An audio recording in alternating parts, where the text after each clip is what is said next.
The office of Chairman Joint Chief of Staff Committee shall stand abolished with effect from 27th day of November 2025।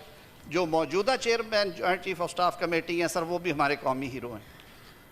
उनके मुद्दत मुलाजमत जब उन्होंने वो appointment उनकी ख़त्म होगी, उसके बाद सर ये अहदा अबॉलिश होगा।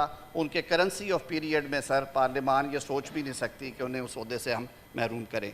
लेकिन इसके बाद नई तकर्री नहीं होगी, क्योंकि हमने चीफ़ ऑफ आर्मी स्टाफ जो हैं उन्हीं को चीफ़ ऑफ डिफेंस फोर्सेस की जिम्मेदारी सौंपनी है। Army chief of defence forces होंगे। फील्ड मार्शल ऑफ एयरफोर्स का ओहदा ताहयात रहेगा। Chairman joint chiefs of staff committee का ओहदा 27 नवंबर से खत्म। हुकूमत का आइन के आर्टिकल 243 में तब्दीली का फैसला। चीफ ऑफ डिफेंस फोर्सेस का ओहदा तख्लीक किया जाएगा। वज़ीर आज़म चीफ ऑफ डिफेंस फोर्सेस की मुशावरत से नेशनल स्ट्रेटेजिक कमांड का कमांडर मुकर्रर करेंगे। सदर मुमलिकत वज़ीर आज़म की सिफारिश पर तीनों मुसल्लह अफ़वाज के सरबराह की तैनाती करेंगे। किसी अफसर को फील्ड मार्शल का ओहदा देने और लेने का इख्तियार पार्लियामेंट को होगा। ताहयात, वर्दी और मर्रात हासिल होंगी। आला ओहदे रखने वाले अफसरान कौमी हीरोज़ करार दिए जाएंगे। आला ओहदे रखने वाले अफसरान आर्टिकल 47 के तहत हटाए जा सकेंगे। आर्टिकल 248 के तहत सदर को हासिल इस्तिस्ना फौजी ओहदों पर भी लागू होगा।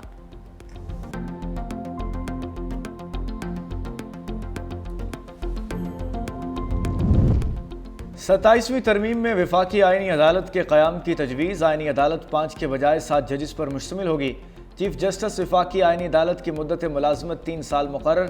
वफाकी आइनी अदालत के जज 68 बरस की उम्र में रिटायर होंगे। आइनी अदालत को वफाक और सूबों के दरमियान तनाज़ात सुनने का इख्तियार होगा। सुप्रीम कोर्ट से आइनी इख्तियारात वापस लेकर वफाकी आइनी अदालत को दिए जाएंगे। वफाकी आइनी अदालत आइन की तशरीह और आइनी तनाज़ात के फैसले करेगी। आइनी अदालत के फैसले मुल्क की तमाम अदालतों पर लाजिम होंगे। सुप्रीम कोर्ट के फैसले का इत्तलाक आइनी अदालत पर नहीं होगा। आइन का आर्टिकल 184 ख़त्म करके अज़ खुद नोटिस का इख्तियार ख़त्म कर दिया गया। सुप्रीम कोर्ट सिर्फ अपीलों और अमूमी मुकदमात में अदालत में रहेगी। वफाकी आइनी अदालत और सुप्रीम कोर्ट के फैसले एक दूसरे पर लाजिम नहीं होंगे।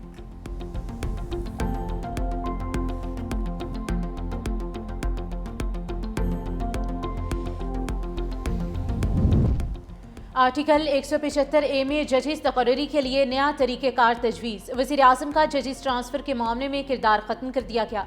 जजेस के तबादलों का मामला जुडिशल कमीशन के सपुर्द कर दिया गया। जुडिशल कमीशन में वफाकी आइनी अदालत और सुप्रीम कोर्ट के चीफ जस्टिस शामिल होंगे।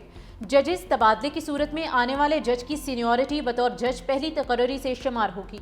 ट्रांसफ़र होने वाला जज दूसरी अदालत के चीफ जस्टिस से सीनियर नहीं होगा। ट्रांसफ़र से इनकार पर जज को रिटायर कर दिया जाएगा। रिटायरमेंट की सूरत में मुकर्ररा मुद्दत तक की पेंशन और मराद दी जाएंगी। वफाकी आइनी अदालत का जज बनने से इनकार पर सुप्रीम कोर्ट और हाई कोर्ट का मुतालिका जज रिटायर तस्वुर होगा।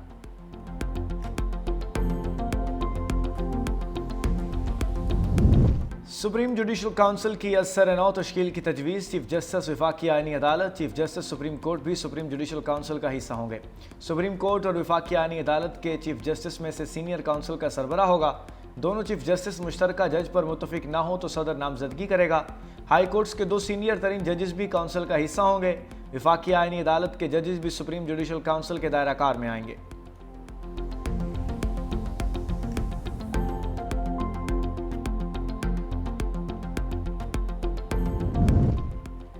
वफाकी काबीना की मंजूरी के बाद 27वीं आइनी तरमीम का मुसविदा सेनेट में पेश। तरमीम का मुसविदा वज़ीर कानून आज़म नज़ीर तारड़ ने पेश किया।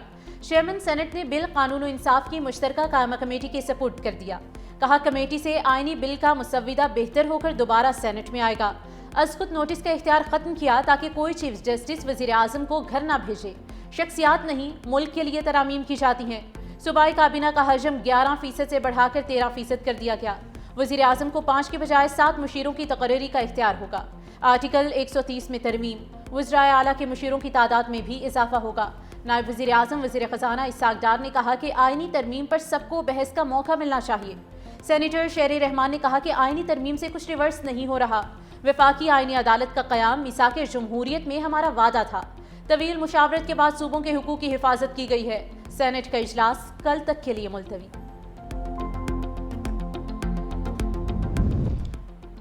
सेनेट और कौमी असम्बली की कायमा कमेटी बराए कानून और इंसाफ का मुश्तरका इजलास की सदारत फ़रूक एच नाइक कर रहे हैं। 27वीं आईनी तरमीम के मुसव्वदे पर गौर। सदर के बाद वज़ीर आज़म को भी फौजदारी मुकदमात से इस्तिस्ना की तरमीम पेश। आइन के आर्टिकल 248 में सदर के साथ लफ्ज़ वज़ीर आज़म भी शामिल कर लिया जाएगा। वज़ीर आज़म के खिलाफ भी दौरान मुद्दत फौजदारी मुकदमात में कार्रवाई नहीं हो सकेगी। JUI ने सेनेट और कौमी असम्बली की कायमा कमेटी बराए कानून और इंसाफ की मुश्तरका कमेटी का बायकॉट कर दिया।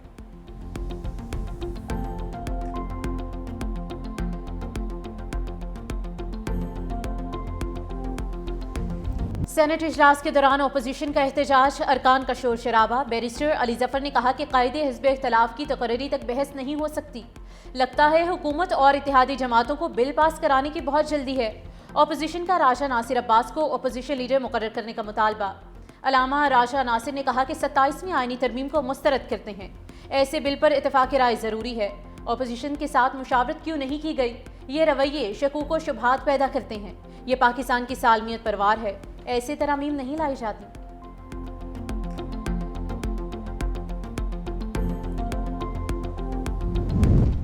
वफाकी कबीना ने 27वीं तरमीम के मुसव्वदे की मंजूरी दे दी। वज़ीर आज़म शहबाज शरीफ ने बाकू से कबीना इजलास की वीडियो लिंक पर सदारत की। वज़ीर आज़म का 27वीं तरमीम के मुसव्वदे की मंजूरी पर सदर मुमलिकत और इत्तेहादी जमातों के सरबराहान से इजहार तशक्कुर।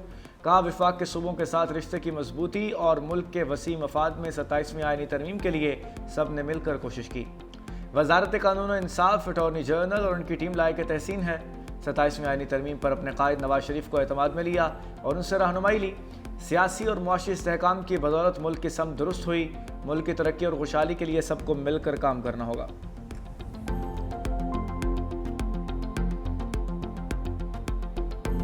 और लोकल गवर्नमेंट का निज़ाम हम चाहते हैं। हमने अपनी तरमीम, आपको याद होगा आइन की, पिछले साल जब 26वीं आईनी तरमीम पास हुई थी तो उसके फ़ौरन बाद हमने जमा कराई। मौजूद है ड्राफ्ट हमारा पूरा का पूरा और पार्लियामेंट का हिस्सा है, उसको दोबारा यहाँ पर प्रेजेंट। हम लोकल गवर्नमेंट का निज़ाम चाहते हैं। मुत्तहिदा ने अपनी तरामीम 26वीं आईनी तरमीम के वक्त ही जमा करा दी थी। MQM पाकिस्तान के रहनुमा फैसल सब्जवारी की पार्लियामेंट में मीडिया से गुफ्तगू। कहा, हमारा ड्राफ्ट और बिल पहले से ही मौजूद है। 27वीं आईनी तरमीम के साथ 28वीं तरमीम क्यों ना पेश की जाए? असल बात तरमीम का ऐवान में पेश होना है।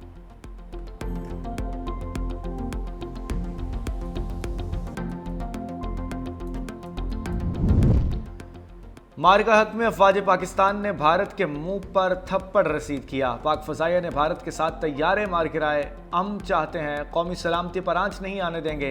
वज़ीर आज़म शहबाज शरीफ का आज़रबाईजान के यौम फतह के हवाले से तकरीब से खिताब। कहा, भारत के खिलाफ जंग में आज़रबाईजान और तुर्किया ने भरपूर साथ दिया। भारत मकबूजा कश्मीर में नाजायज़ तसल्लुत कायम कर रहा है। पाकिस्तान, तुर्किया, आज़रबाईजान 3 मुल्क दिल एक साथ धड़कता है।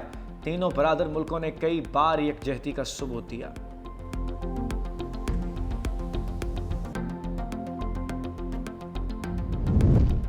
आज़रबाईजान में यौम फतह की तकरीब। JF-17 थंडर ने फ्लाई पास्ट किया। वज़ीर आज़म शहबाज शरीफ, सर तुर्की रजब तैयब उर्दवान की खुसूसी शिरकत की गई। सदर आज़रबाईजान ने शहबाज शरीफ को दावत दी थी। तकरीब में तीनों ममालिक के कौमी तराने बजाए गए। पाकिस्तान आर्मी के खुसूसी दस्ते की परेड में शिरकत। सदर इल्हाम अलियफ ने कहा कि पाकिस्तान और तुर्की ने जिस तरह साथ दिया फरामोश नहीं कर सकते। आज़रबाईजान इलाकाई अमन और तरक्की के लिए पुरज़्म है। सदर तैयब उर्दवान ने कहा कि हमने इत्तेहाद और यकजहती से आगे बढ़ना है। हम 3 मुल्क एक ही खानदान की मानित हैं।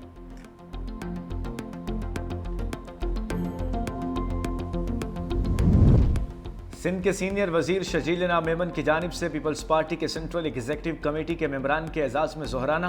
पार्टी के तंजीमी अमूर, मुल्क की सियासी सूरत हाल और आइंदा की हिकमत अमली पर तफसीली तबादला ख्याल।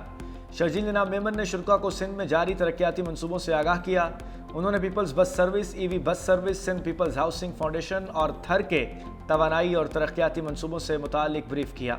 कहा, मौजूदा सियासी चैलेंजेस के बावजूद पीपल्स पार्टी विफाक की अलामत के तौर पर अपना फाल और तामीरी किरदार अदा करती रहेगी।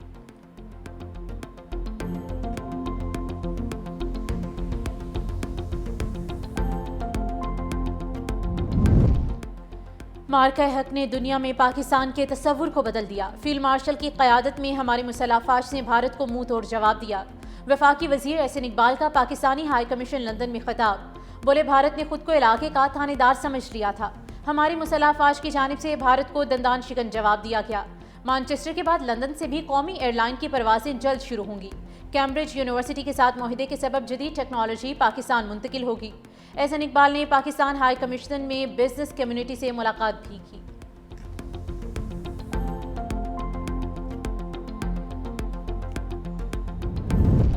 वज़ीराबाद के हल्का NH-66 के ज़िमनी इंतखाबात में मुस्लिम लीग नून के उम्मीदवार बिलाल फारूक तारड़ बिला मुकाबला कामयाब। रिटर्निंग अफसर की जानिब से बिला मुकाबला कामयाबी का नोटिफिकेशन जारी। हल्के में 30 उम्मीदवारों ने कागजात नामजदगी जमा करवाए थे। सुन्नी इत्तेहाद काउंसिल और पीपल्स पार्टी समेत 8 उम्मीदवारों ने कागजात वापस ले लिए थे। NA 68 वज़ीराबाद की नशिस्त सुन्नी इत्तेहाद काउंसिल के अहमद चट्टा की नाअहली के बाद खाली हुई थी।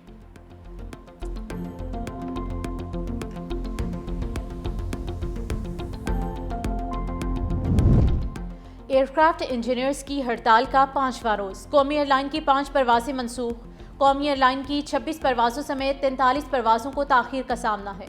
कौमी एयरलाइन मुतबादिल ज़राए से परवाजों की क्लियरेंस कराने में मसरूफ। 5 रोज के दौरान मजमूई तौर पर 40 परवाजें मनसूख और 100 से ज़ायद परवाजें ताखीर का शिकार रहीं।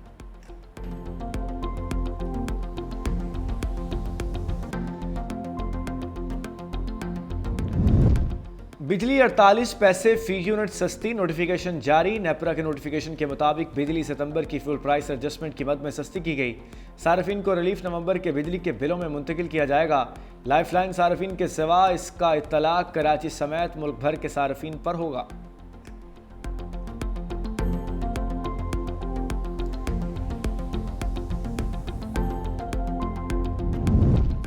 चीनी की दरामद गवादर पोर्ट के जरिए करने पर गौर। वज़ीर-ए-आज़म ऑफिस की हिदायत पर 60% दरामद गवादर के जरिए मुमकिन बनाने के फैसले पर अमल दरामद का जायजा लिया गया।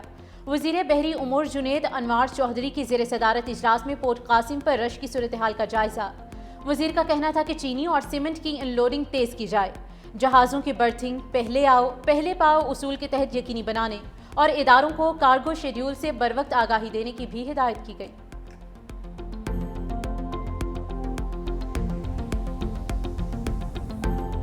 लाहौर की फ़ज़ाई आलूदगी में शाम के वक्त कमी। दुनिया के आलूदा तरीन शहरों की फहरिस्त में लाहौर का 6ठा नंबर।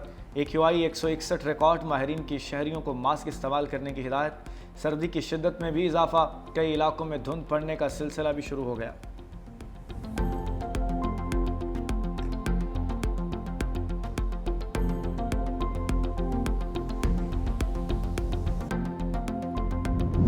तुर्किया ने गजा में नस्लकुशी पर इस्राएली वज़ीर-ए-आज़म नेतन्याहू के वारंट गिरफ्तारी जारी कर दिए। इस्तांबुल के प्रोसिक्यूटर के मुताबिक इस्राएली वज़ीर दिफा, कौमी सलामती के वज़ीर और सेहूनी फ़ौज के सरबराह समेत 37 ओहदेदारों के वारंट गिरफ्तारी जारी किए गए। बयान में कहा गया कि इस्राएल हुकाम ने गजा में मुनज़्ज़म तौर पर इंसानियत के खिलाफ जराइम किए।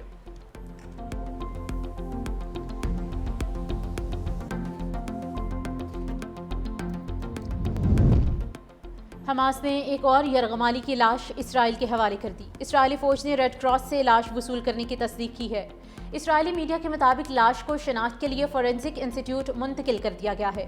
लाश की शनाख्त होने के बाद घर वालों से रब्ता किया जाएगा। इसराइली फ़ौज का जनूबी लेबनान में एक बार फिर फ़ज़ाई हमला। एक गाड़ी को निशाना बनाते हुए 2 भाइयों को शहीद कर दिया गया।